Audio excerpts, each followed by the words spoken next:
Another day, another video. Gonna be playing with the door again, trying to get it lifted up, adjusted so I can get it to at least engage the striker a little bit. Probably not going to record everything as much this time. Try to keep the video to a minimum. Try to keep them closer to the 15-20 minute mark. Yeah, ready to get started. So my first step is going to be to remove this door sill cover. Then remove this kick panel. Got to expose the bolts for the hinges. Then I'm going to try to lift it up with the jack. I was unable to get the cherry picker in here. It just wasn't going to happen. I'd have to move the whole car over, and then the car's in, I don't want to say danger, but it's going to get hit by the sprinklers. And I mean, it's not like this car's not going to get wet ever again, but we're going to try to limit it.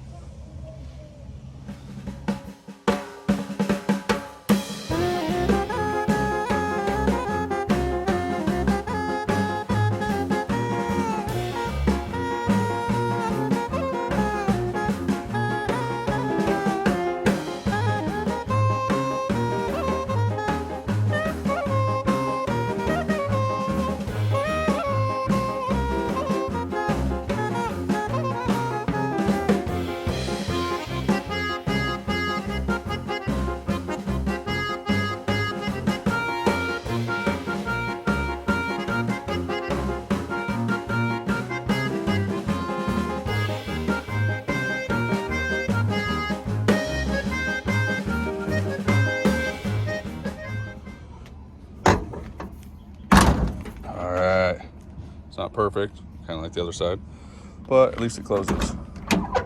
Rolls up and closes. Start working towards protecting it on the inside a little.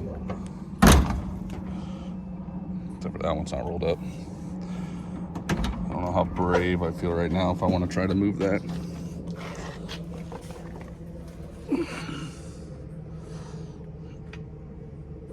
Oh.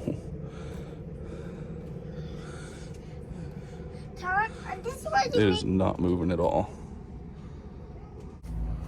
Okay, now I've crawled inside. I'm going to see if I can get the steering wheel to be not as falling apart and in your lap.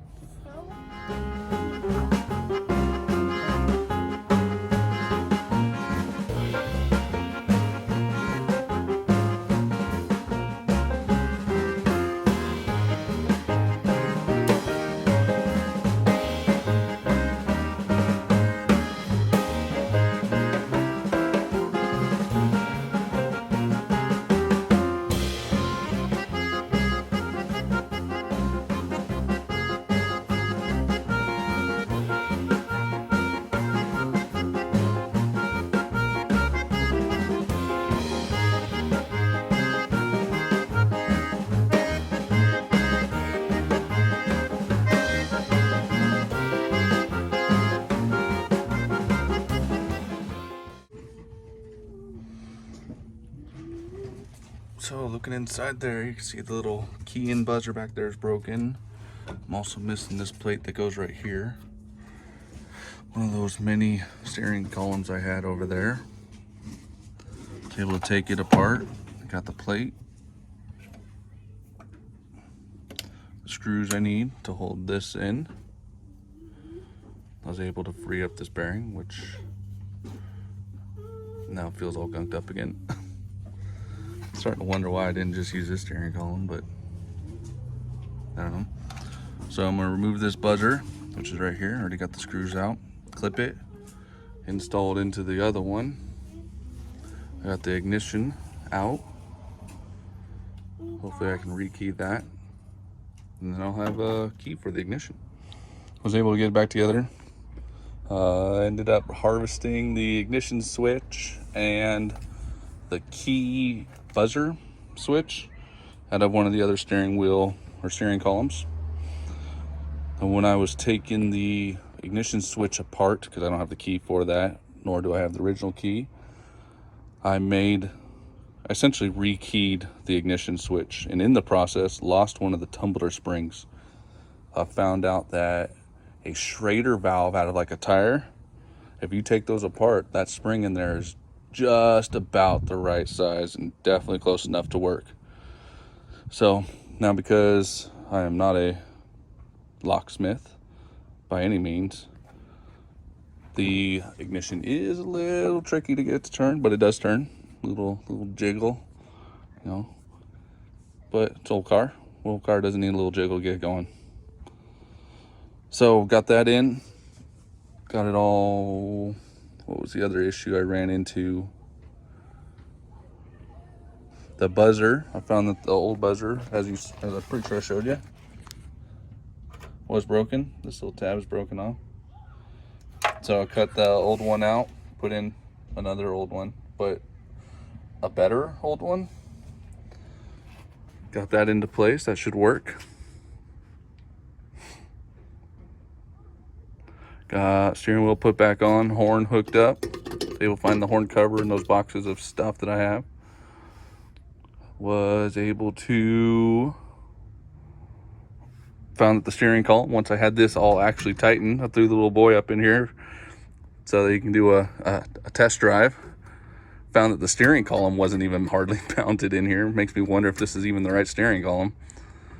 So I was able to tighten that up. But it looks pretty good. Seems pretty good. We'll find out when we go to actually drive it.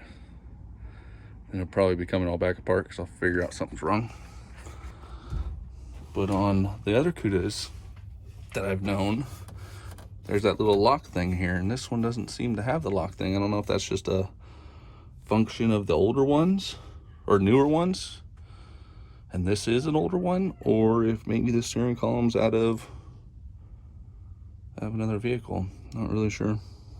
It's also got the hazard switch here, whereas the other ones, they had the spot for the hazard switch was broken off, so I don't know if it's definitely not that one, because that one's an automatic. And this was not an automatic car. So you can see the Prindle across the top. I guess that one doesn't say Prindle. Printui, Print21. Anyways, flopping you all around. Right here is the lock thing I was talking about. All the Barracudas and whatnot I've been in have had that, so like I said, maybe it's just an older one. I haven't seen the style. You can see it has the key light here, and this is key light here, and this is where the hazard goes. So I don't know, maybe this is the stock one. It's really rusty and bent. I don't know. Just don't know. Anywho's, one more thing done. I think someone was suggesting to not pull the K-frame. Now, I'm probably going to regret doing this, but I think I'm going to pull it anyways. However, it's kind of moved down my priority list. I don't really need that to be in better shape to make the engine run. It'll run fine like that. It's more of a driving thing. And step one is engine running. So I think the next step will be fuel tank. I think I'm gonna drop the fuel tank next. It's kind of hesitating because then that's gonna be one more thing in the way. One more thing to kick around here in the yard. As you can see, I don't have a whole lot of space to work with. But I think I'm gonna pull that fuel tank out, get an evaluation on more stuff underneath there. How bad is my fuel tank mounts that mount to the bottom of that trunk? Do I need to order those as well? Is it hiding more rust I can't see? Also cut out the resonators and mufflers out of the vehicle. They're just crap. Or I might find that they're not once I actually pull them out. But more than likely they're crap. They just need to get out of the way.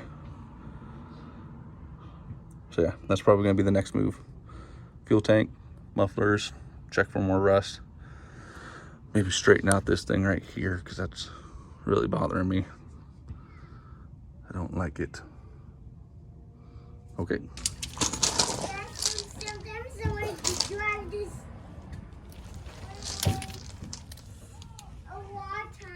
A lot of times you want to drive it?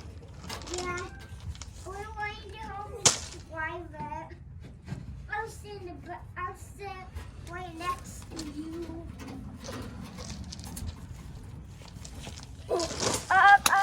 We want to help us fix it.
Okay, I got the fuel tank out. Floor's looking not any worse than I thought it'd be. Cut the fuel lines, fuel level sender. Muffler pretty much just fell out. I had to drill out the one bolt. I don't know if you saw or not. I'm sure you did. But I don't know how clear it was. Then the thankfully the tank strap bolts just snapped. To be honest, it's a lot better than snap or having to deal with running those nuts all the way down. That always sucks. So you almost kind of hope for them to snap. It's just less work. Tank looks better on the top than I thought it would. Thought it was just gonna be holes. Of course, once I knock all that rust off, who knows? Let's see what it looks like inside real quick. Oh, yeah. I know you can, you can kind of see past the flashlight. Not good. Not bad. Or I should say not horrible, but not good.